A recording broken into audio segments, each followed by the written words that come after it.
Bonsoir à tous et bienvenue au musée d'histoire de la vie quotidienne de Saint-Martin-en-Campagne. Je suis en compagnie d'Aurélien Blot, chargé de la médiation du image vécue. Bonjour Aurélien, merci de me recevoir. Alors, outre ces visites guidées, le service médiation du MH vécu propose à son public un riche programme d'activités tout public familial. Est-ce que tu peux nous en parler? Alors durant toute l'année, le musée propose la série des ateliers amusés. Alors comme leur nom l'indique, les ateliers amusés veulent proposer une approche différente des collections du musée. Donc déjà on est sur un format familial, donc c'est accessible à partir de 6 ans jusqu'à aucune limite d'âge. Et le but est de, à travers les collections du musée, donc observer les objets et faire des ateliers sous forme interactive et toujours avec une forme de ludisme. Donc c'est des ateliers qui auront lieu tous les premiers et troisièmes mercredis de chaque mois jusqu'à la fin de l'année. Et petite précision, il est nécessaire de réserver. D'accord. Et donc là, ici, nous nous trouvons dans la partie services et commerce du MH vécu. On se trouve devant la réplique d'une salle d'école, une salle de classe datant des années 50-60. Est-ce que tu peux nous parler un petit peu de cette salle? Alors ici, en fait, à travers ce diorama, on reconstitue et on évoque l'école à travers tout le XXe siècle, donc l'école qui a été instituée en 1889 par Jules Ferry, donc l'école gratuite, laïque et obligatoire. Et donc on y retrouve le mobilier typique avec les fameux pupitres, les encriers, les ardoises, la blouse du professeur d'école, la maponde.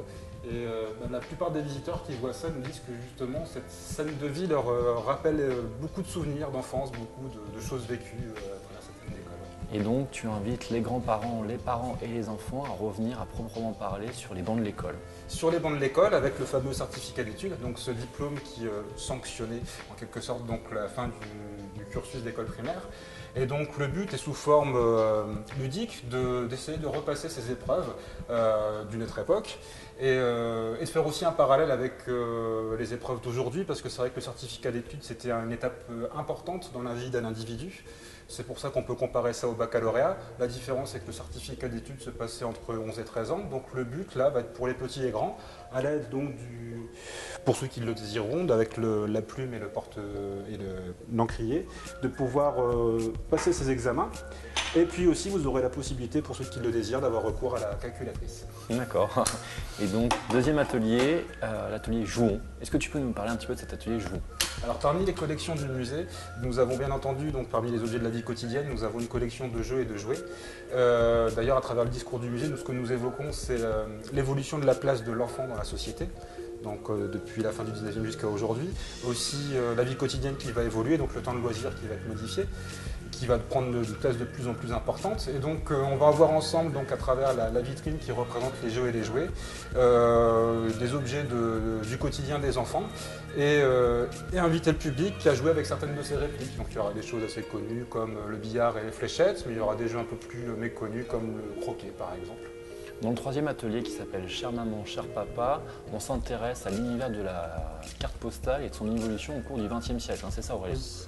Alors en fait, dans les collections, donc toujours dans les collections du musée, nous avons une grande quantité de cartes postales qui ont été collectées. Et vu que c'est un objet qui tombe un petit peu en désuétude avec l'utilisation notamment d'Internet, donc on va faire un petit jeu avec cette collection de cartes postales, notamment certaines cartes postales qui représentent des scènes de Saint-Martin-en-Campagne. Et puis des modèles assez anciens, avec par exemple ici vous avez une carte postale qui est assez intéressante. C'est la première carte postale qui a été éditée en France, donc pour la petite anecdote. Les premières cartes postales en France qui ont été éditées, c'est en 1870, durant la guerre franco-prussienne, durant le siège de Paris. Et donc c'était des cartes postales qui étaient diffusées par aérostat, par balle.